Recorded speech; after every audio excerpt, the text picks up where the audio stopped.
Section 3. How wine is produced.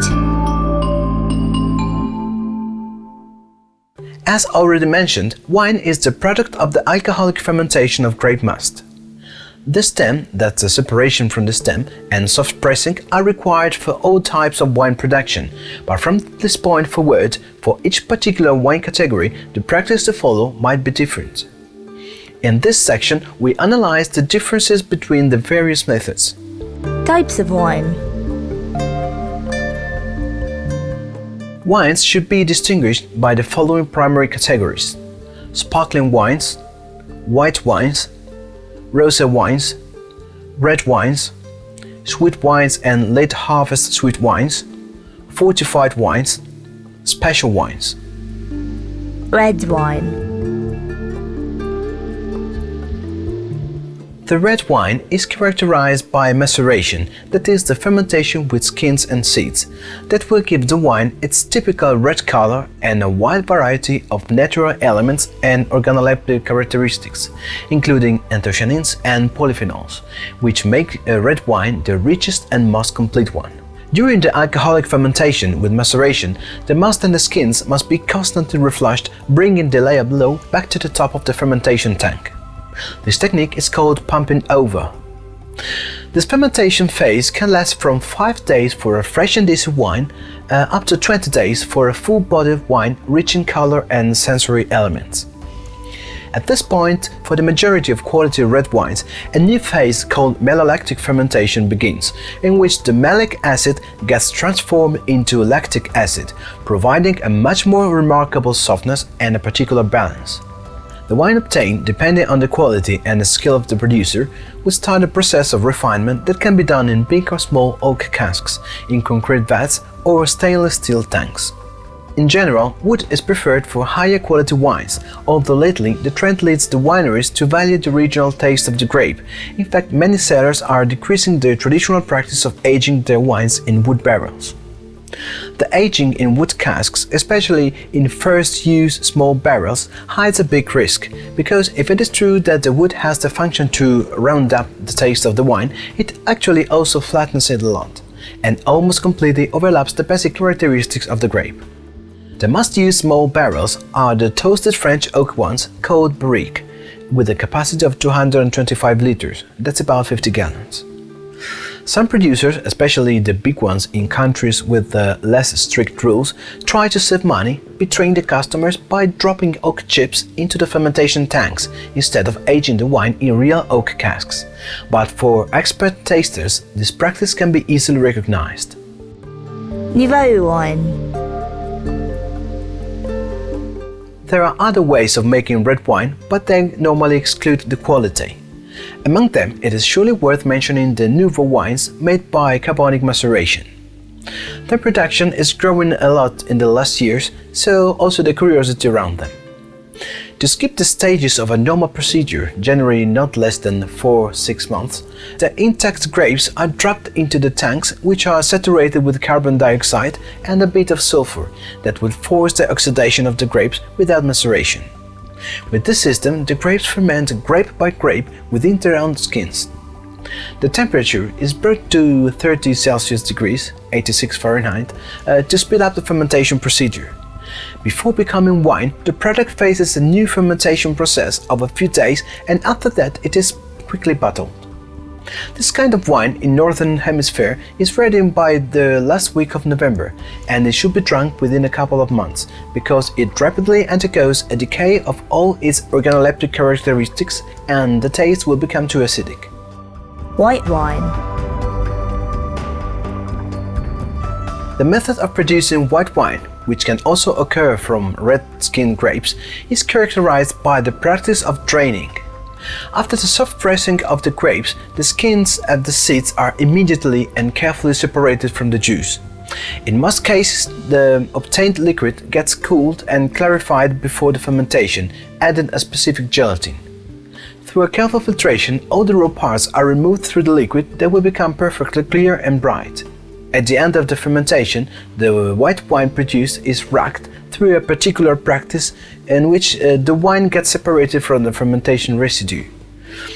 After that, the wine is normally stored into stained steel tanks to bring it to its maturity, avoiding any contact with the external air. After a series of cellar practices operated by the oenologist, such as corrections, clarifications and stabilizations, the wine will finally be ready and will shortly encounter the market. In most cases, white wines are best consumed very fresh, not aging for more than 2 years. White wines are seldom aged in wood barrels, but in that case the oxidation phase and the contact with the toasted wood will almost completely alter the basic characteristic of the wine. In most cases, two parts of the same wine are blended, because different types of refinement and aging surely enrich the taste of the olfactory features of the product and achieve a golden color. Rosé wine.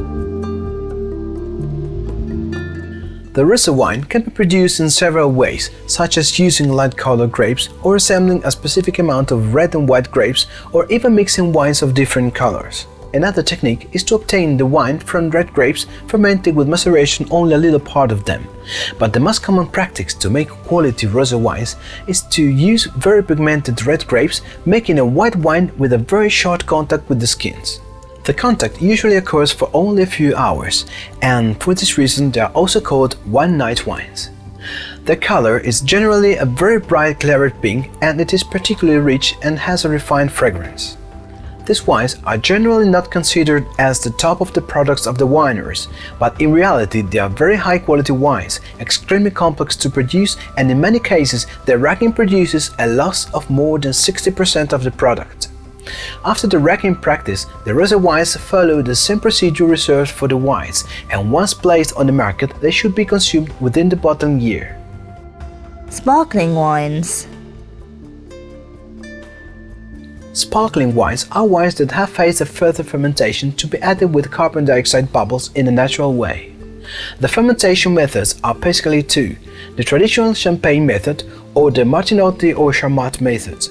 The legend tells that the traditional method was created by the famous French monk Dom Pierre Perignon in the 17th century, although it was first made in Urbino, central Italy, much earlier.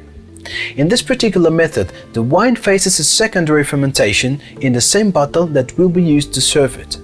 A special mixture of yeasts and sugars, called liqueur de tirage, is added, and the bottles get sealed using a metal chrome cap. The bottles get skillfully rotated and tilted several times a day for a time which can last several years, after which they undergo the process of disgorging. This process provides the safe removal of the lees produced by the exhausted yeast. The free space of the bottle must be then refilled, and this procedure can be done by using the same wine for a Pas d'Oser sparkling wine, or with wine of other vintages, or add a secret house mixture called liqueur d'expédition to help regular customers to always identify the usual taste of the product. Once upon a time, the disgorgement happened on the fly, but nowadays they use a modern procedure to quickly freeze the higher part of each bottle to easily remove the lees. The Martinotti or Charmat method requires that the secondary fermentation of the wine takes place in stainless steel tanks by a strictly controlled temperature. The wines obtained through this method, unlike the traditional method sparkling wines, are extremely fresh, but they cannot be aged. In fact, it is recommended to consume within the bottling year. The Martinotti Charmat method can also be used to make wines with a lower carbon dioxide content, and even wines in which the presence of carbon dioxide is barely perceptible. Sparkling wines are not labeled marking their production year, but for the traditional method sparkling wines, the producers must always mark the year of disgorgement. When the production year is reported on the label, the wine is called a vintage wine. Sweet wines from dried grapes. For the production of dried grape sweet wines, the process that makes them so special actually begins before it becomes wine, and it often occurs directly on the vineyard. It is a kind of wine obtained by selected grapes that have faced a considerable drying with a consequent considerable loss of fluid, a much higher sugar content, and an exceptional softness thanks to the formation of glycerol inside the grapes. Those special sweet wines are generally made in white, although there are many notable very pigmented reds made using this practice. The pressed dried grapes give a very sweet oily juice. the grapes can be left to dry on racks exposed to the sun or in special ventilated drying rooms, but even more valuable are the grapes left directly to ripen on the plant by operating a late harvest. In some cases, late harvests may even reach the winter season, as it happens in Austria for the ice vine, in Canada for the ice wine, and in northern Italy for the vino di ghiaccio, in which the grapes are harvested when they're frozen. That condition provides a particular softness to the wine and a very fresh and rich bouquet. There are also some areas where in autumn the grapes are attacked by a particular natural mold called Botrytis cinerea, also called more easily noble rot. The most renowned case is about the production of the Hungarian wine Tokaj, made by ferment grapes. They merge regular grapes with the ones attacked by the mold. To identify the quality level of Tokaj, determined by how many botrytized grapes are added, the unit measurement is the putonios, which means wooden basket in the Hungarian language. In some very specific cases, as it happens on the hills around Udine, northeast Italy, where the pickled wine is produced, nature causes a real floral spontaneous evolution, so that in a bunch of grapes only 10% or at most 15% of grapes ripen. All the others just don't grow, concentrating both sugars and glycerides only inside the remaining few. Sweet wines. There are sweet wines which are not made from drying the grapes, but interrupting their fermentation. This step will keep a residual sugar not yet transformed into alcohol, and consequently the wine will have a lower alcohol volume content. On the label of these wines, you may find a curious indication of the alcoholic volume, for example 9% plus 3% volume. It means that 9% is the actual alcohol content and 3% is potential alcohol, and more precisely, it is residual sugar that was not converted into alcohol. In fact, it is still fermentable. Normally, this kind of wine is not particularly valuable or expensive because during their production there is no loss of liquid, as it happens, for example, for the wines from dried grapes that would critically reduce the amount of wine which can be produced. In Italy, there are two of these wines which are quite renowned: Moscato d'Asti di Oseg and Bracchetto d'Acqui di Oseg, and they are both from aromatic grapes. Fortified wines.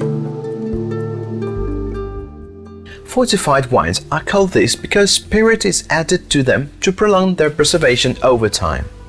The alcohol content is increased up to about 18% volume. This technique appeared several centuries ago as an experiment to allow for the long passages for the ships carrying the wine from Sicily, Portugal, Spain, and the island of Madeira to the United Kingdom, but soon it became a real practice because the manipulated wine was really appreciated by the British customers. For this reason, even nowadays the British are the main consumers of this specific type of wine. In fact, most of the famous wineries producing these wines carry an English name. The most well-known fortified wines are Port and Madeira from Portugal, Marsala from Italy, and Jerez or Sherry from Spain. Fortified wines are also often called meditation wines for the possibility to drink them after a meal without the need to pair them with a specific dish, and they could be drunk just like brandy or whiskey, perhaps while reading a good book. Special wines. Special wines are generally neutral wines to which are added flavors, mostly herbs, spices and roots, that characterize along the time the scent and the taste of these products. A typical example of this type of wine is the vermouth, which is essential to the preparation of aperitif cocktails. There are many wines all over the world using the practice of adding aromas to the basic wine.